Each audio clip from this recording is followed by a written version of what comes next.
The recent reports of Russian jets entering Estonian airspace may appear on the surface to be a brief and passing event, a momentary violation of borders denied by Moscow and condemned by Tallinn. Yet to understand why such an incident resonates so deeply in Europe, we must look back to the commitments that define NATO itself and the long shadows of history that hang over the Baltic region. At the heart of NATO lies Article 5 of the North Atlantic Treaty, drafted in 1949. Its language is simple but profound. An attack on one member shall be considered an attack on all. This collective defense principle was the cornerstone of the alliance during the Cold War, and it remains the bedrock of its credibility today. For small states on the alliance's eastern frontier, Article 5 is not an abstract clause. It is an existential guarantee. Without it, their independence would feel fragile, their sovereignty conditional. Estonia, along with Latvia and Lithuania, carries a hefty historical burden. These nations experienced annexation by the Soviet Union during World War II, and for decades they lived under the shadow of Moscow's power. Their hard-won independence in 1991 was not only a political rebirth, but also a statement of cultural survival. Joining NATO in 2004 represented more than a security alignment. It was a declaration that their future lay firmly within the transatlantic community, shielded by the promise of collective defense. This is why the recent airspace violation matters. It is not simply a technical breach of aviation protocols. It is a reminder of vulnerability geography and the delicate line between deterrence and provocation. For Estonia, sovereignty is measured not only in territory, but also in the credibility of NATO's guarantees. Each time Russian jets cross that line, even for a brief moment, the question arises, will those guarantees hold firm? The United States, as NATO's leading power, has long recognized the symbolic weight of these commitments.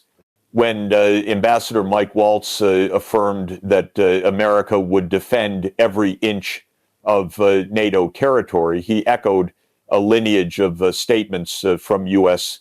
leaders meant to reassure allies and warn adversaries. But reassurance is not merely rhetoric. It must be matched by readiness, by the presence of allied forces, and by the political will to act if tested. The historical context, therefore, shapes both perception and policy. For NATO's eastern members, Russia's incursions are not isolated incidents, but part of a broader pattern of testing resolve.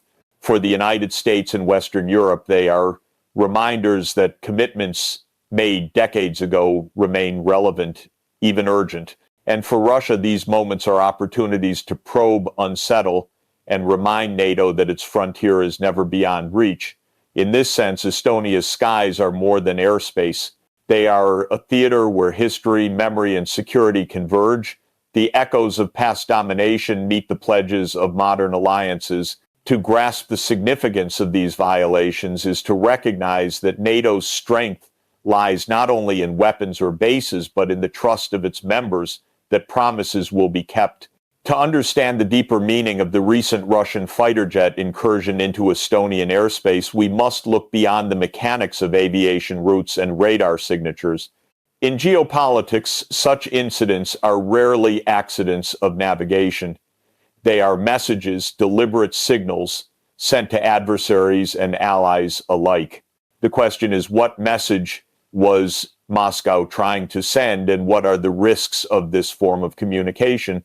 Russia's official line was swift and predictable denial. Moscow dismissed Tallinn's accusation as Russophobic hysteria, suggesting that no violation had occurred at all. This is not new during the Cold War, and after Russia has often denied activities that Western intelligence observed, clearly submarine intrusions in Scandinavian waters, military aircraft buzzing NATO airspace, or cyber operations traced to Russian sources, denial serves multiple purposes. It creates ambiguity, sows doubt, and complicates the response of the targeted state. If the act is acknowledged as deliberate, NATO must respond. If it is left uncertain, responses may be more muted.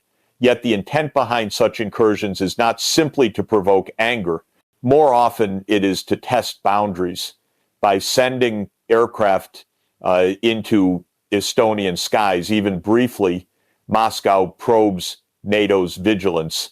How quickly will radar operators detect the violation? How rapidly will Allied jets scramble? What public statements will follow? Each incursion provides data not only on NATO's military readiness, but also on its political cohesion. There is also a psychological dimension.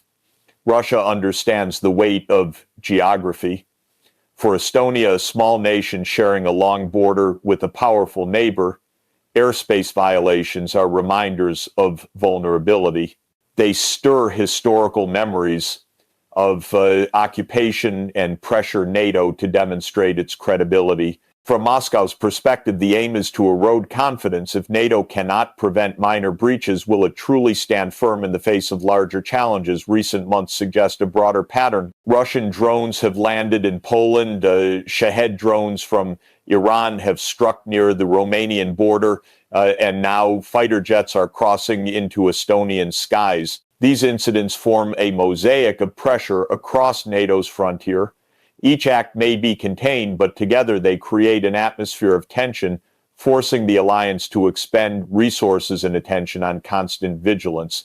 The danger lies in miscalculation. Military aircraft flying at high speeds near contested borders leave little room for error. An accidental collision, a misinterpreted radar lock, or a trigger-happy response could escalate quickly.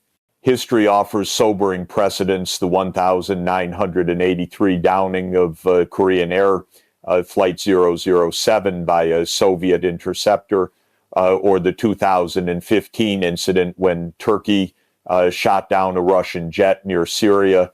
In both cases, what began as border tensions spiraled into international crises. Moscow's provocations must also be seen in the context of its broader strategy. Since the war in Ukraine, Russia has sought to remind NATO that escalation carries risks beyond the battlefield. Airspace violations, cyber attacks, and energy disruptions are tools of strategic signaling. They say Russia cannot be ignored and NATO's security is not absolute. From a Western perspective, the challenge is to calibrate responses. Overreaction risks feeding Moscow's narrative of NATO aggression, while underreaction risks eroding the credibility of collective defense. Diplomacy, clear communication, and firm but measured deterrence become essential tools. This is not only about Estonia's skies, it is about the stability of Europe. Thus, Russia's message is layered. It is denial, outwardly probing, operationally, psychologically, strategically, and destabilizing politically. The incursion into Estonian airspace is not an isolated event, but part of a deliberate pattern of pressure. The true risk is not the violation itself, but the chain of reactions it could set into motion, an unintended spark in a region already thick with historical tension. When Ambassador Mike Waltz declared that the United States would defend every inch of NATO territory, his words echoed decades of American policy and reassurance. Such statements are not improvised. They are carefully chosen signals intended to reassure allies on NATO's eastern frontier and to deter adversaries who might test the alliance's resolve. Yet behind the declaratory language lies a more complex reality. The United States must balance reassurance with restraint, deterrence with diplomacy. The American role within NATO has always been dual. On one side, it provides the alliance's ultimate guarantee of security. U.S. military capabilities, nuclear and conventional, serve as the backbone of deterrence. Small nations like Estonia, Latvia, and Lithuania depend on this commitment not as an abstract principle, but as the practical foundation of their sovereignty. Without U.S. troops, aircraft, and political support, NATO's promises might ring hollow. Conversely, the United States ensures that crises do not spiral out of control. History reminds us that alliances are not immune to escalation. The assassination in Sarajevo in 1914 triggered a chain reaction among alliances that none could easily restrain. In today's context, the risk is that a localized incident, a fighter jet crossing a border, a drone crashing on NATO territory, could ignite a wider conflict if not managed with prudence. The U.S. role, therefore, is not only to promise defense, but also to cultivate restraint. Ambassador Waltz's statement highlights this tension. To Estonians, it was a welcome reassurance. To Moscow, however, it may be read as a warning that even minor incidents could provoke a disproportionate response. This dynamic underscores the delicate balance. The U.S. must strike firm enough to maintain credibility, measured enough to avoid misinterpretation. American leadership also extends beyond the military sphere. In NATO councils, Washington's voice carries the most significant weight. It sets the tone for collective responses, determines the scale of exercises, and influences the alliance's broader strategy toward Russia. If the U.S. urges calm and dialogue, European allies tend to follow. If it emphasizes confrontation, the entire coalition hardens its stance. Thus, U.S. rhetoric is not merely symbolic, it shapes policy across the transatlantic community. At the same time, the United States faces its own internal constraints. Public opinion is wary of new foreign entanglements. After 2 decades of costly wars in the Middle East, many Americans question the wisdom of open-ended commitments abroad. Economic pressures, political polarization, and competing priorities in the Indo-Pacific also weigh on Washington's calculations. Reassurance of allies must be balanced against domestic skepticism, requiring careful diplomacy. The United States must also navigate the expectations of its allies themselves. For Estonia, clear signals of U.S. support are indispensable. For larger European powers such as France and Germany, there is often a desire for more autonomy in dealing with Russia, combined with unease about excessive dependency on Washington. American leadership, then, is not only about deterring Moscow, but also about managing diverse expectations within NATO itself. Ultimately, the U.S. role in this incident illustrates the paradox of leadership in a volatile world. America must project strength without inviting escalation, provide reassurance without fostering dependency, and uphold NATO's credibility while recognizing the limits of military solutions. The challenge is immense, but so too is the responsibility. The incursion into Estonian skies may fade from the headlines, but the questions it raises remain urgent. How can the U.S. to deter Russia without provoking it? How can it uphold NATO's unity while respecting Europe's own voice? And how can it sustain global commitments while addressing domestic constraints? These are not merely tactical questions. They go to the heart of America's role in the 21st century. For Europe, the incursion of Russian jets into Estonian airspace was more than an isolated episode. It was a reminder of geography, history, and the enduring vulnerability that defines the continent's eastern frontier. While the United States offers the ultimate guarantee of NATO's defense, Europe lives with the daily consequences of escalation, proximity, and uncertainty. Estonia's response clearly captures this sentiment. Its foreign minister described the airspace violation as a destabilizing escalation, emphasizing that such acts are not minor irritations but potential triggers for wider instability. For small Baltic states, the line between routine and existential is thin. Their sovereignty is inseparable from the credibility of NATO's deterrence, and every breach tests that credibility. Yet Europe as a whole faces a more complicated dilemma. On the one hand, solidarity with Estonia is essential. NATO's unity depends on the principle that all members, regardless of size, enjoy the same protection. To ignore or downplay violations of Baltic sovereignty would erode the alliance from within. On the other hand, Europe also recognizes the dangers of perpetual confrontation with Russia. Unlike the United States, which is buffered by oceans, Europe shares borders, energy pipelines, and deep historical entanglements with its eastern neighbor. Russia, for its part, frames the confrontation in starkly different terms. Moscow dismissed Estonia's protest as Russophobic hysteria and accused Europe of abandoning Enlightenment values for primitive hatred of Russia. This rhetoric is not incidental. It is designed to deepen Europe's internal divisions between those who favor unyielding confrontation and those who seek avenues for dialogue.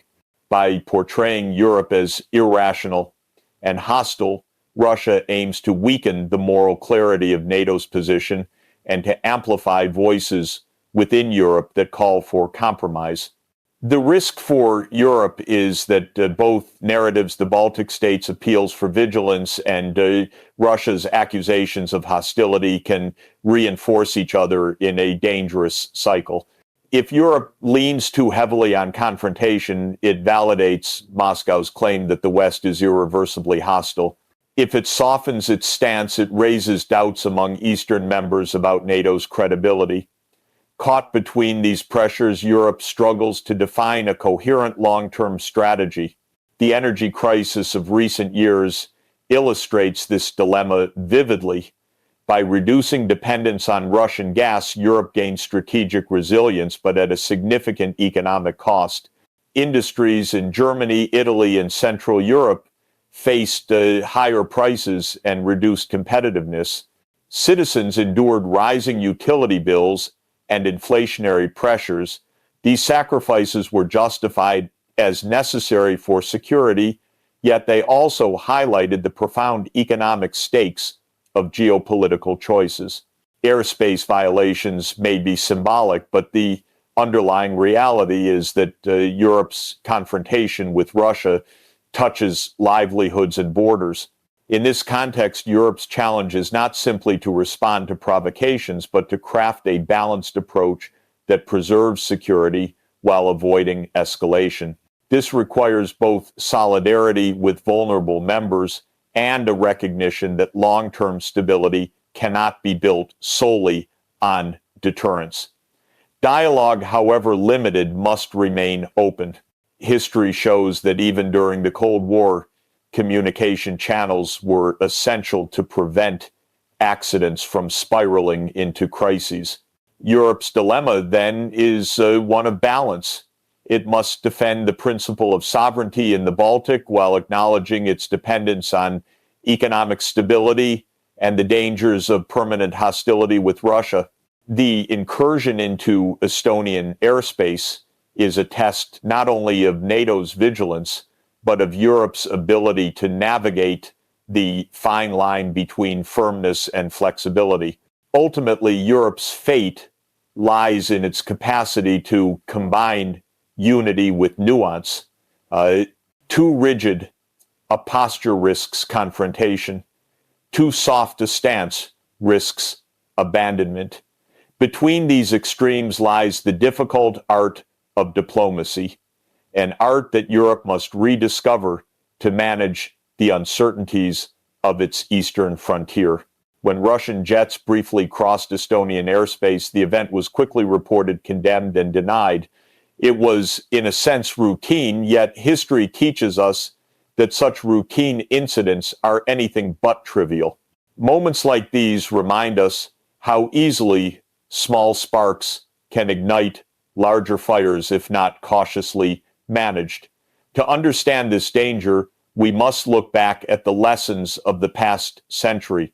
During the Cold War, airspace violations, naval encounters, and military exercises often brought adversaries to the edge of confrontation. In 1960, a U.S. U-2 spy plane was shot down over Soviet territory, derailing a planned summit between Eisenhower and Khrushchev.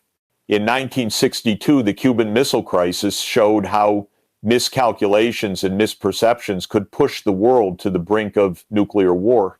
And in 1983, the Soviet Union downed Korean Air Flight 007, believing it to be a U.S.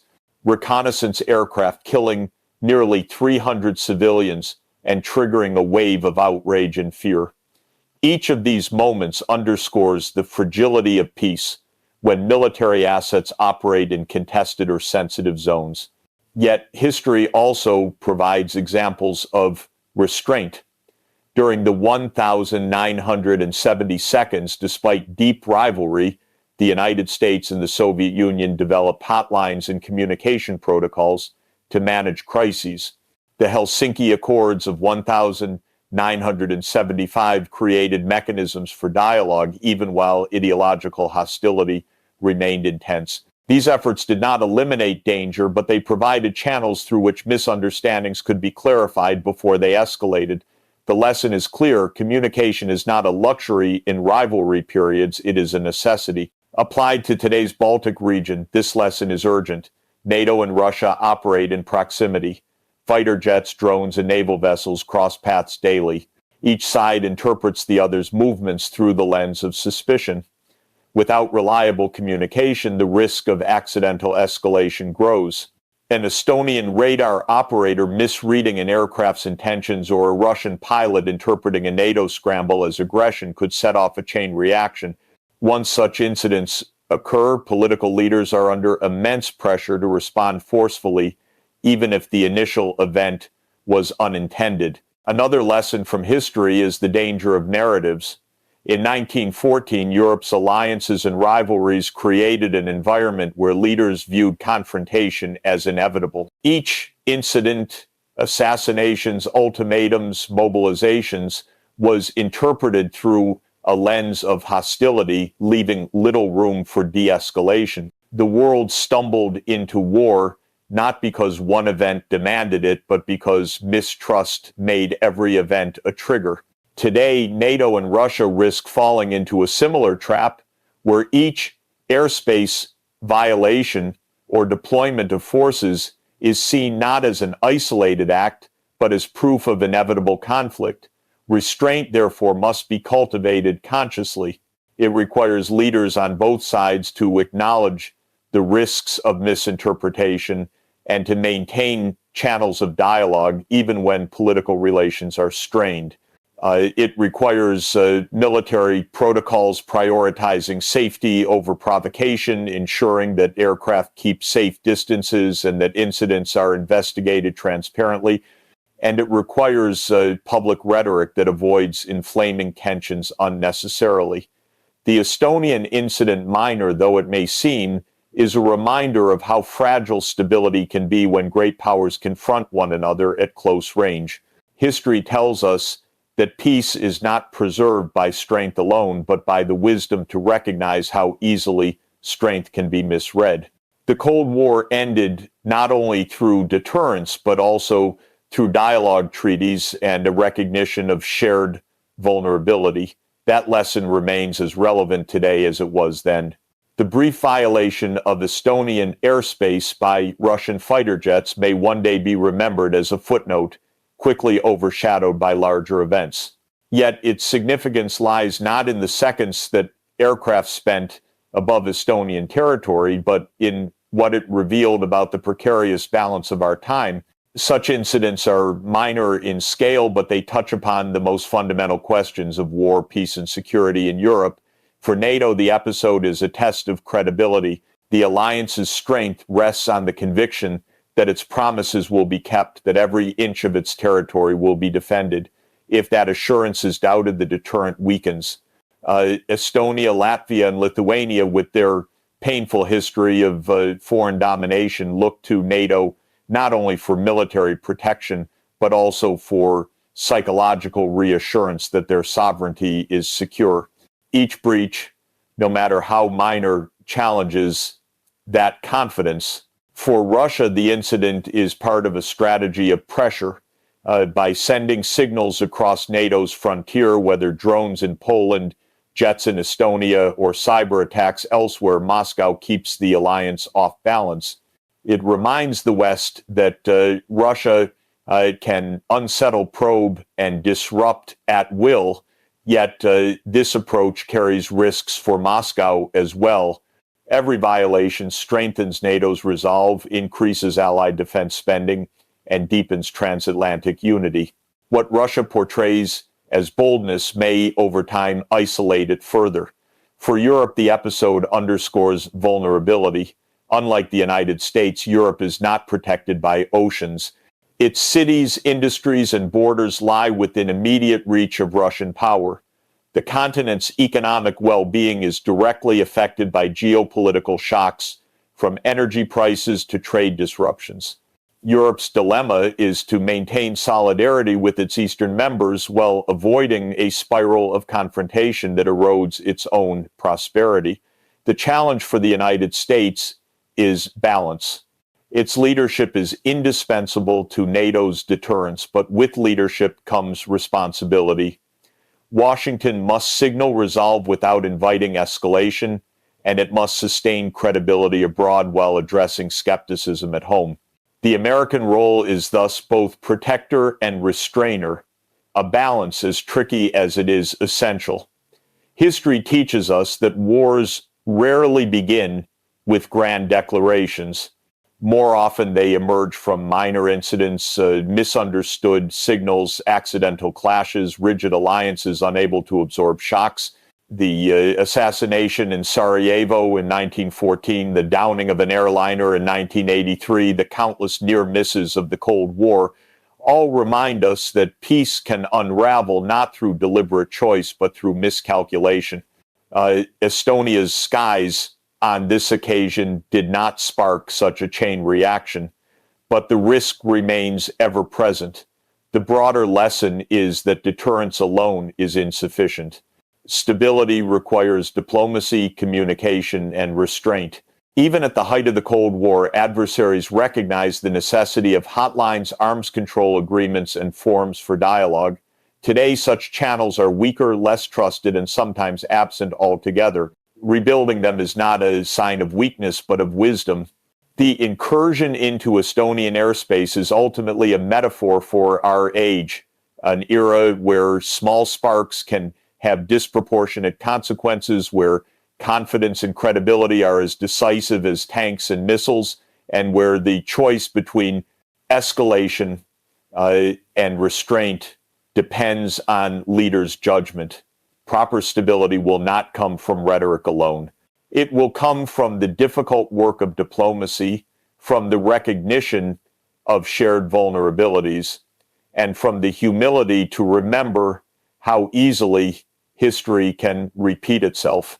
Estonia's skies remind us that the task ahead is not only to deter conflict, but to prevent its very ignition.